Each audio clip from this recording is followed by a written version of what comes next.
This is CBS News Bay Area with Reed Cowan. Kids in crisis right in our own communities. They're looking to be heard and understood.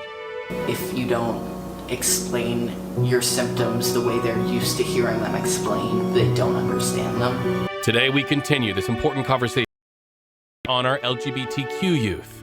Gen Z is very open about mental health, but very open about the causes of mental health issues.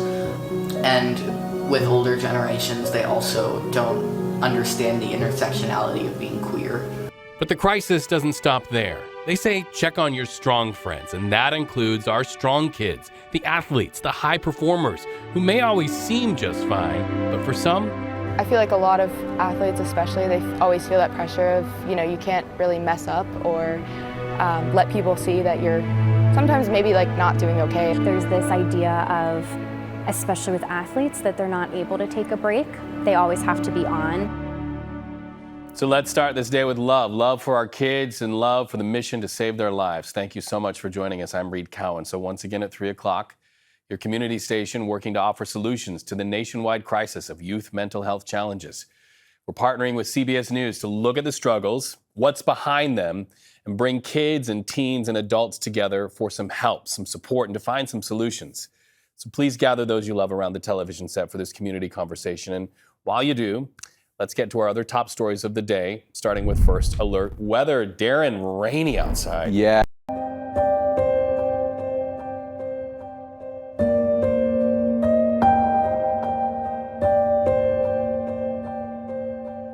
All right, so let's continue now in our week-long conversation about youth mental health. Data from the CDC shows that for teens who identify as lesbian, gay, or bisexual or questioning, more than half said they experience poor mental health, and the effects can be dire. Our LGBTQ youth have had significant challenges when you look at things like attempted suicide. It's just devastating to see that nearly 20% of LGBTQ youth have attempted suicide. That's a call for help. And you know what?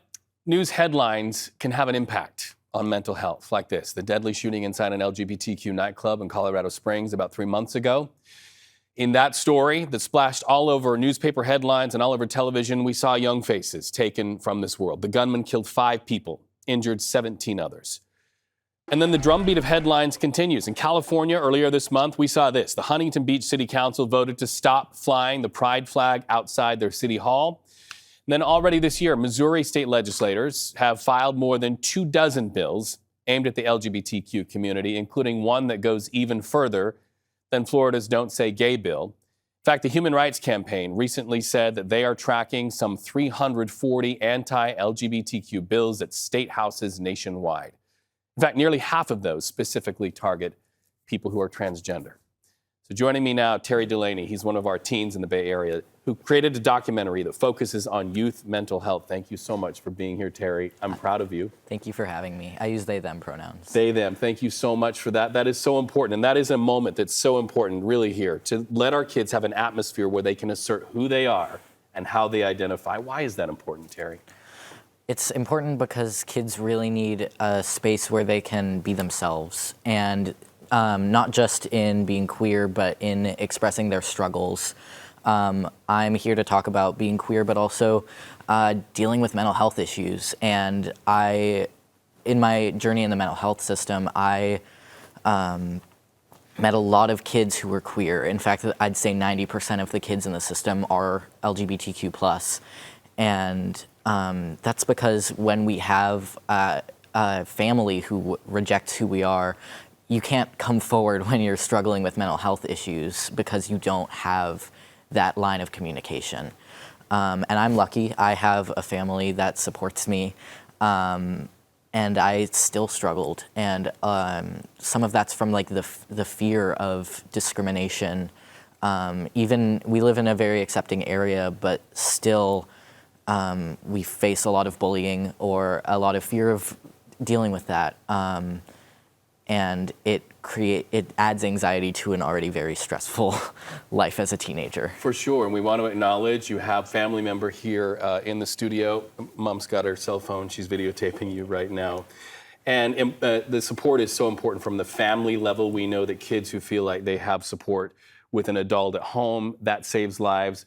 How important is it in the systems inside schools to have systems that have the right kind of dialogue, where teachers and administrators know to honor pronouns, et cetera, in school? How important is it, and what was your experience that way? Yeah, it's astounding what support at school can do for a kid. I go to a school where we're very supported and accepted. I have many friends who are out as queer or trans at school and aren't at home.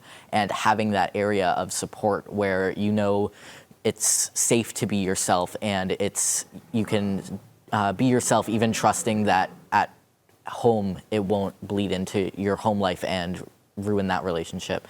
And it's having that space is so important for being able to grow and develop as yourself in your own interests. You know, you shared with me before our broadcast just how bad it got for you, even though you had support at home. During those really critical times, for the audience that's watching right now, what do you wish someone would have said or could have said to help you out during the, as we hear in literature, the dark night of the soul, so to speak? I think for me, what I struggled with was not realizing like how easy it is to ask for help if you can get yourself to do it. I got a lot of help from counselors and therapists, and even just from my friends and teachers and parents.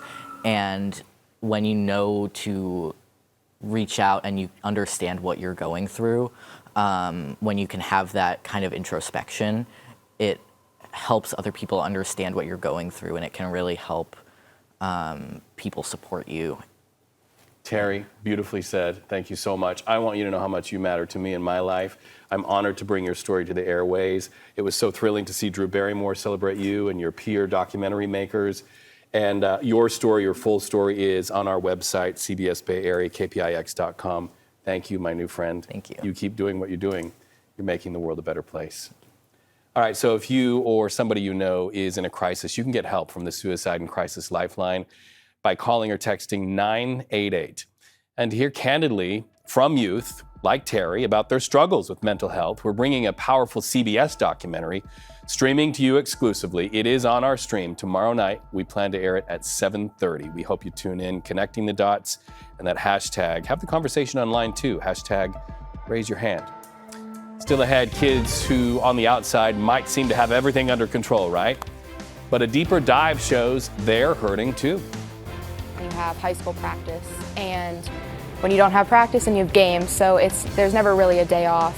You're competing on your team, but you're also like comparing yourself in the classroom. So solutions that you can latch onto, signs that we can all look out for to help our kids balance sports and their mental well-being when this important community conversation continues.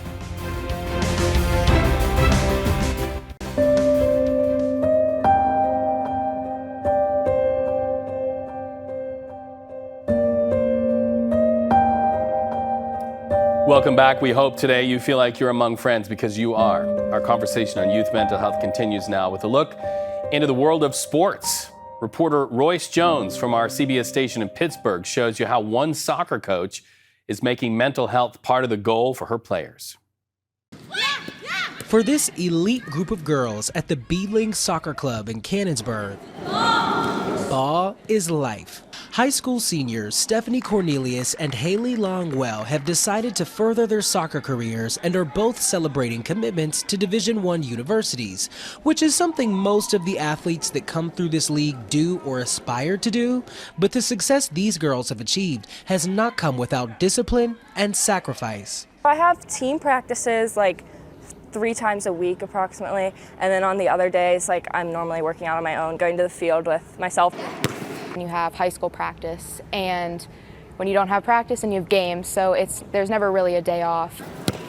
And underneath the demanding schedule, intense physical strain, and tough competition are the emotional pressures of being the perfect athlete and scholar. you're competing on your team, but you're also like comparing yourself in the classroom. I feel like a lot of athletes especially, they always feel that pressure of, you can't really mess up or let people see that you're sometimes maybe like not doing okay. Something their head coach, Libby Mascaro, Excellent. I love it. is working to change. She volunteers with the National Alliance on Mental Illness and knows the impact that stress of this magnitude can have on kids. The statistics for children aged 10 to 24, the number 2 cause of death is suicide.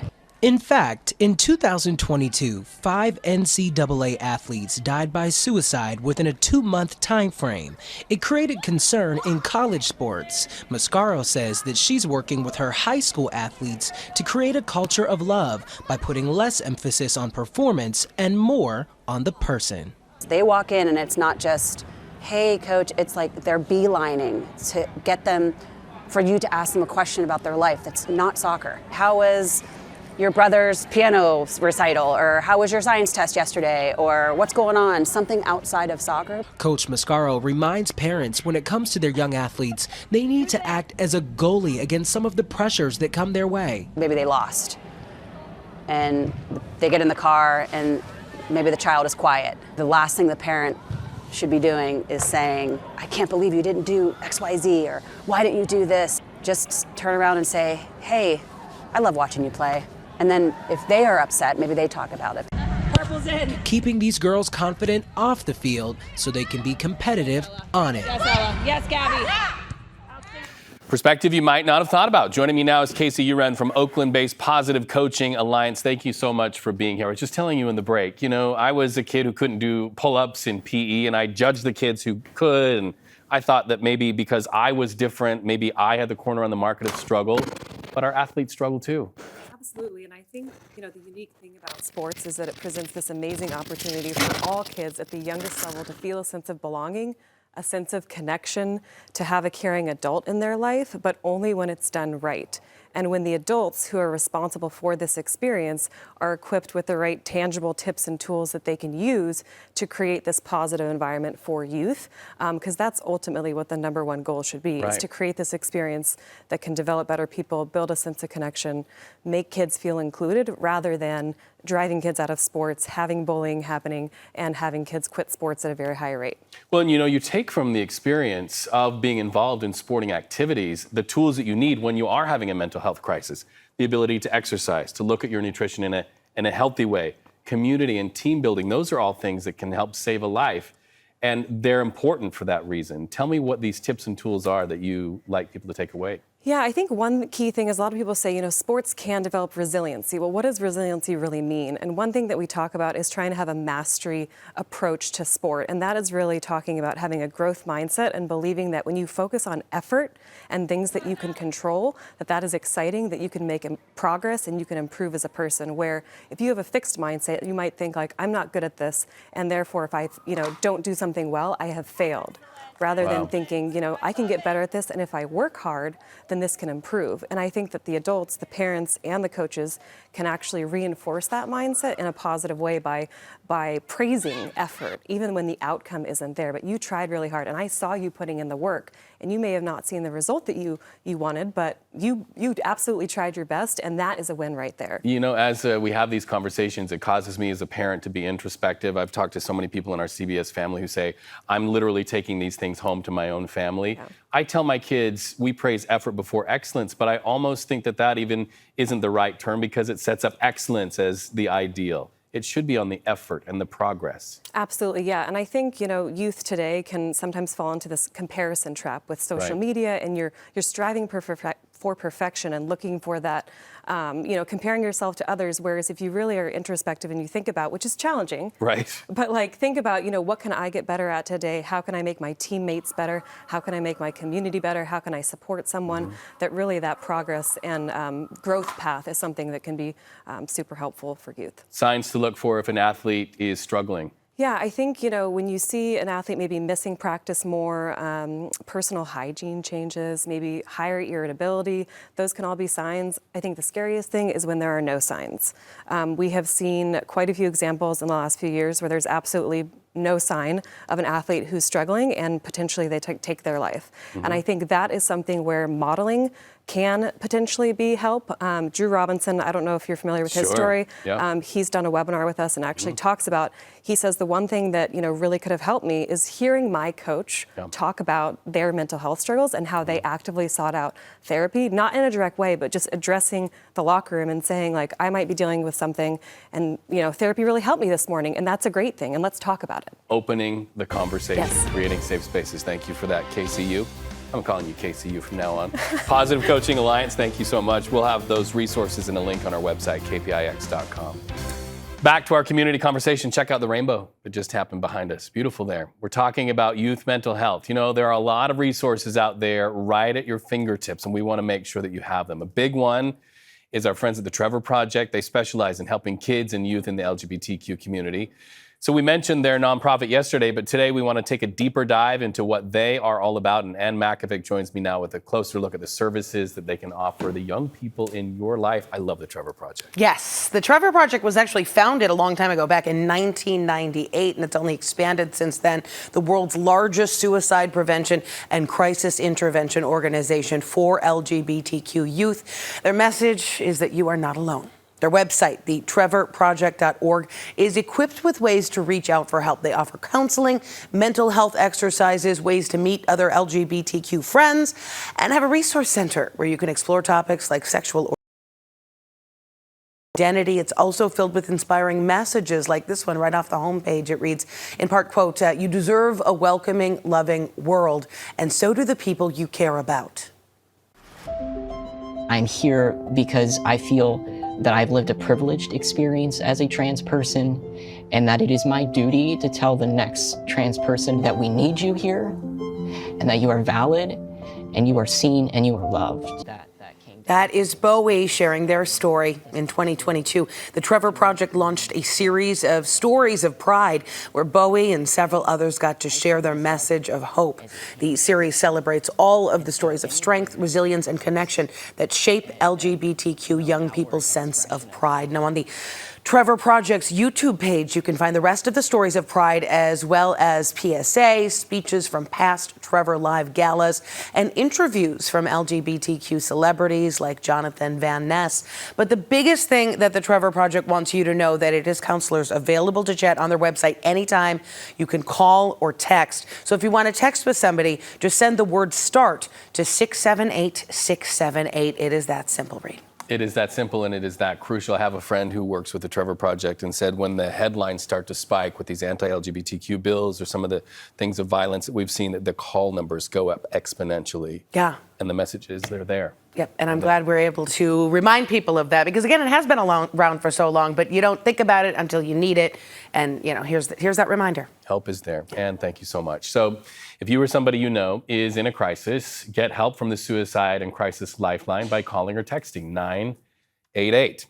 And to hear candidly from youth about their struggles with mental health, we're bringing a powerful documentary to you exclusively. It's on our stream tomorrow night at 7:30. We started this broadcast off saying, let's start with love, and we'll end there. We're continuing our conversation on youth mental health here at 3 o'clock and all this week, and on later editions of CBS News Bay Area as well. Coming up at 5, we're going to look at a new surge in America's emergency rooms. Children suffering from mental health crisis ending up there because of a lack of appropriate or helpful care. A CBS News investigation goes behind the scenes to uncover why exactly this happens. We have that story and more with Liz Cook and Ryan Yamamoto coming up at 5 o'clock. CBS Evening News is next on KPIX. Local news continues streaming on CBS News Bay Area. We thank you for being a part of this important conversation.